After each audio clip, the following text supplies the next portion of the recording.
都说满意了，却还要开会讨论，是不是还有更多要求啊？刚刚才跟老板讲事情，既然他觉得满意，为什么不当面说？太好了，这阵子的努力总算没有白费。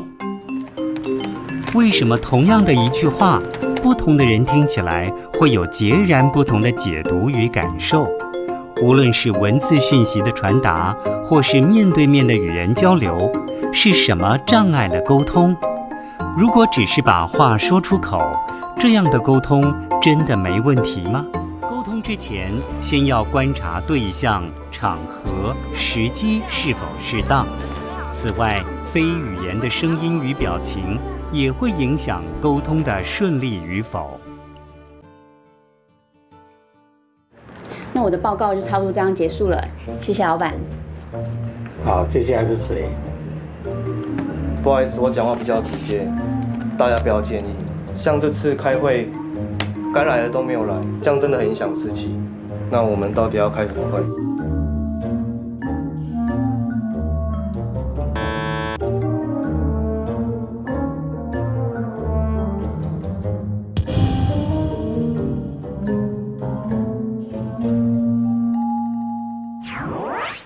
那我的报告就到这边结束，那下一个换。我讲话比较直接，大家不要介意。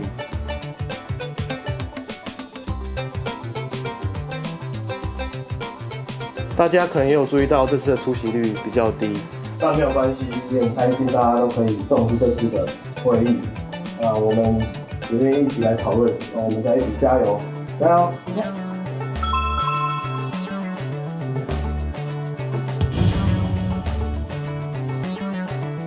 要记得讲话都要小心啊，有的时候太直啦，脸色不好看啦，因为人与人之间最容易接触到的就是耳啊，听到你讲什么话，我欢喜，我生气，耳朵，或者是呢眼睛所看到的态度，脸色不好，态度不好，你讲话再甜呢也没有用。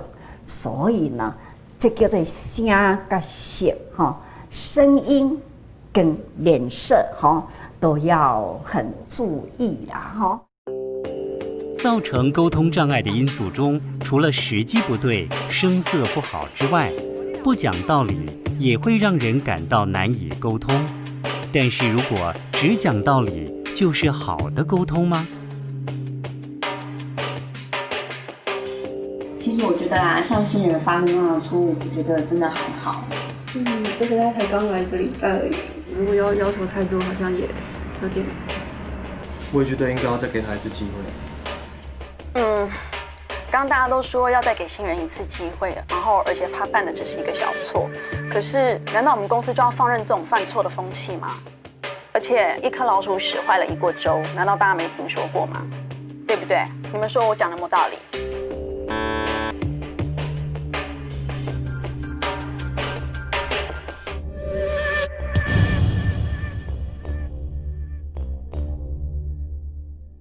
像那个新人的状况我真的觉得还好。而且他才刚来1个礼拜，也不能要求他太多，真的。我也觉得要再给他一次机会。就刚刚大家都说，就是新人是第一次犯错，然后他犯的也只是一点小错。那我其实认同，就是在规定之外也是要有点弹性啦。所以报这部分，如果我们是不是再讨论一下，看怎么样才会比较符合情理？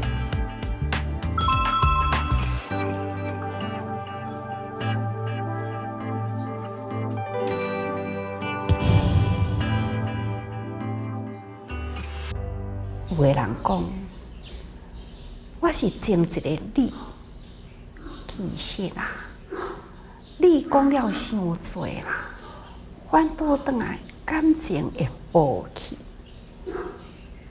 会当过，咱就爱互伊过；会当包容的，咱就爱来甲伊包容。安尼呢，才会当好相安无事啊！只要咱徛好家己的立场，办好咱家己的角色，那万事呢都唔免计较啦。得到利呢，咱爱气较自由一个，唔通利力气重，咱爱得利柔和，咱唔通有这份讲，事事都是伫咧伦理。常常说通情达理，然而若是过度强调达理，忽略了通情，也可能造成两人意见相左，僵持不下。这时有什么方式可以化解呢？我们应该呢，咱爱知影讲，人的这个见解无同，都会彼此摩擦。这种彼此摩擦要怎么办呢？唯一的法是什么？忏悔哈！你说我无唔对啊，我想到我都要给他忏悔。一句忏悔哈，就是有唔对，伊嘛自然都无唔对。唔听一句的忏悔哈，你就是无唔对哈，你也是不对。这就是人很奇妙了，人总是用感情嘛。啊，明明我听到你这句话都很不舒服。你为什么说你不对呢？对啊，别人来评理啊，评说是他对啊，那不就是我错吗？那我错了，他对了，那我这一口气更咽不下去啊！你看，啊，你就委屈一下只要人说啊，你无唔对啦，你该忏悔一下嘛，无甲倒去。啊，你若讲啊对只要你若知影我无唔对，我都好啊，我心安理得啊所以我赶紧来甲伊忏悔者，安尼心就平啊啦。伊家己呢，那自己认为说，人家都说他对啊，其实真的我也不对啊，你还来向我忏悔，那我不是更要忏悔吗？很自然的。这种更要忏悔的心就出来，所以两个人彼此互相忏悔呢，这就是法随敌心人与人之间都是互相对待，所以我们心中有法，也要让他心中也要有法，法与法中啊，我们的互相滋润，我们呢可以呢洒播爱的人间沟通的目的在于取得彼此共识，而非争个对错输赢。忏悔不一定表示理亏，而是展现自己的诚意，开启对话的平台。反之，如果太过在意我对你错，一意只想说服对方，往往难以达到良好的沟通效果。In this video, we'll talk about 5 things you can do right now to keep your cool during any argument. Joe Rogan is a human. He does get frustrated, especially when dealing with rude people. However, the way he deals with this is very different to most people. Just take a look at this clip from an interview with astrophysicist Neil deGrasse Tyson, where he constantly gets cut off. Europeans didn't come to Hawaii and find legions of scientists there conducting experiments. Yeah, there's a lot of. But in Harry Potter, and you get through 6 other words. I understand. Okay, but so that is how I feel. It's left in the side of the mountain. I think the real problem too is I think it's if you value mountain climbing. Notice the difference in vocal projection between Joe and Neil. Neil frequently cuts Joe off whilst raising his voice in an effort to command the situation. Well, when I've talked to other astrophysicists and scientists. Wait, let me ask: are these conversations supposed to have a? You can tell from Joe's micro expressions that the situation is a frustrating one. However, he keeps his voice at the same level. He doesn't try to match Neil's range. He doesn't get louder and create a verbal argument.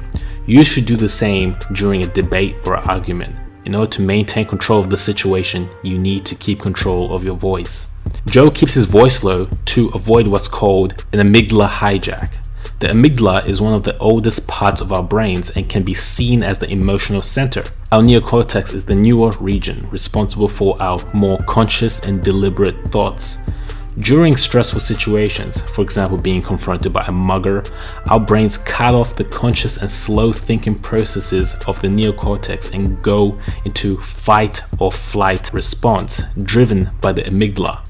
This amygdala hijack is good from an evolutionary standpoint, however, can be detrimental when triggered at the wrong time during social interactions. Joe keeps his voice down to avoid escalating the situation in his head. Raising your voice during an argument reinforces the amygdala to have a false interpretation of the situation and can lead you down a path that can't be recovered. So pay attention to your vocal projection. Maintain the control. 4. Pay attention to your body posture. Just pay attention to Joe's posture as he deals with criticism in this clip. Make a buck off of people potentially getting killed. And I had a huge problem with that to the point that I had to turn the show off. I was just getting mad driving in my car. Okay, keep going. Sorry. And I think that as someone with a huge audience, as you have, I think you have more of a responsibility to make sure that people like that are called out on it. I don't have any obligation other than to talk to people. My obligation is to ask questions if I'm curious, but... During a heated debate, Joe doesn't move much. He maintains his posture and does not take up too much space. When people take up a lot of space, it can seem confrontational. Many animals take up space to show off their size before fighting in an attempt to scare off competitors. Humans do the same unconsciously. Think of every schoolyard or bar fight you have seen. People often flare their arms around, stick their chests up as if they were in a crump battle. If you want to keep control during an argument, try to not move too much. This also helps avoid the amygdala hijack.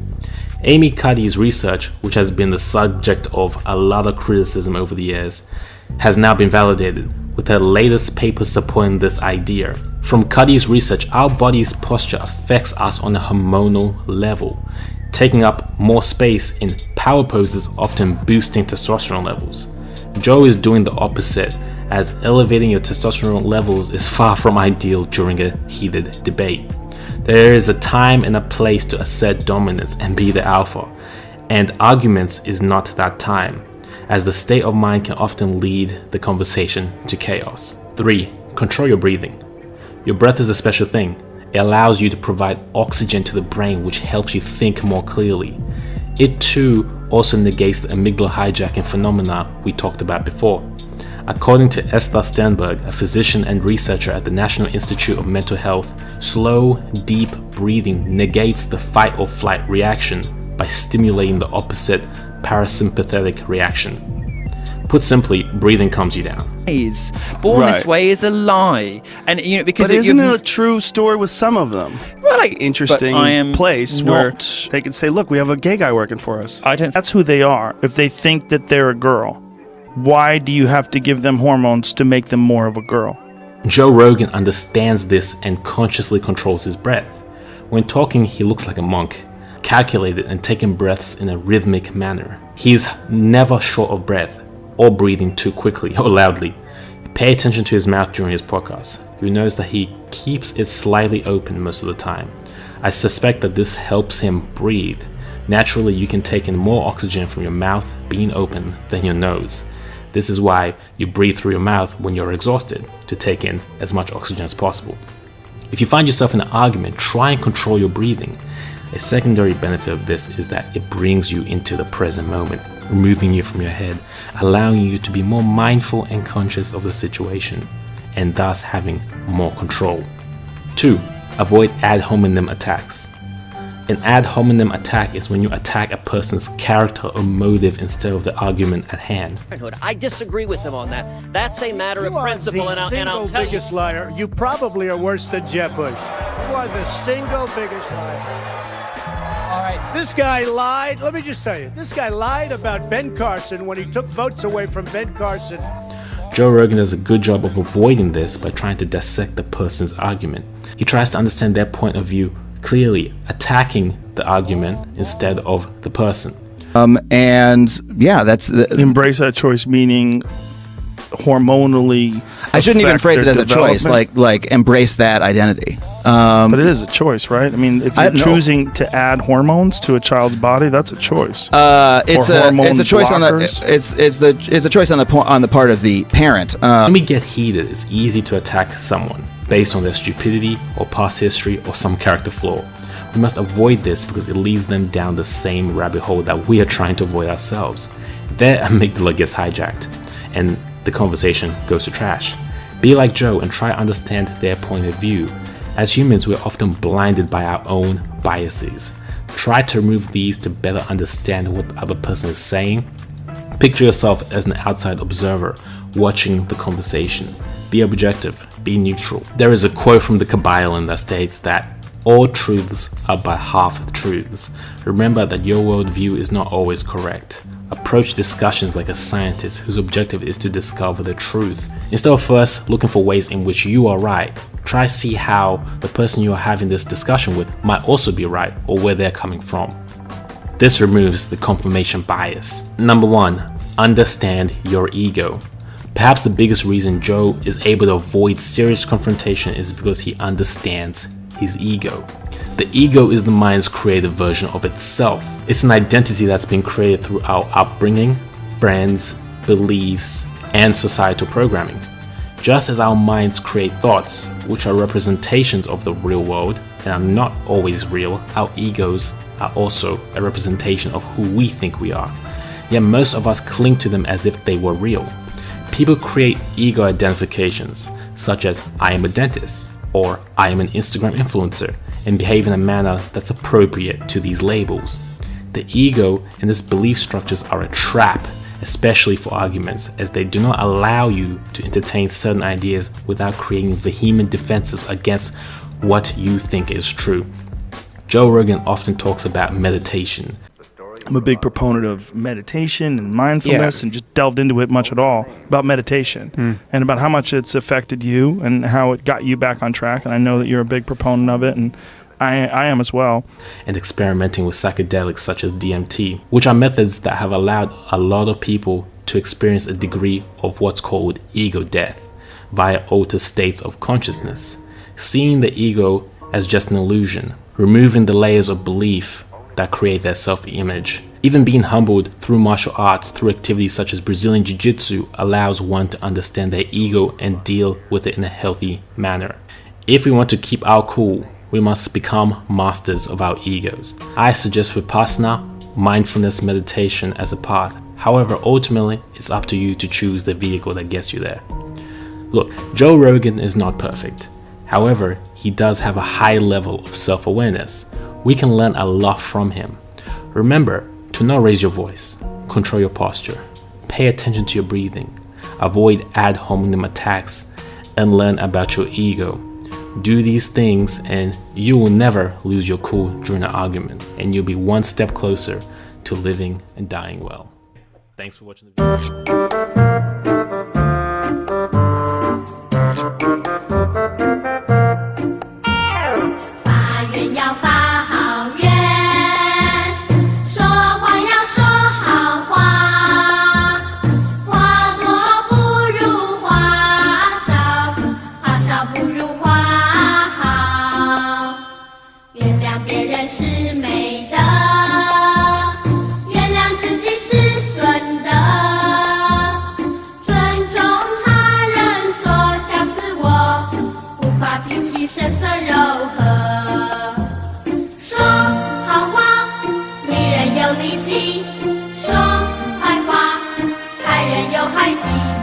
说错了话。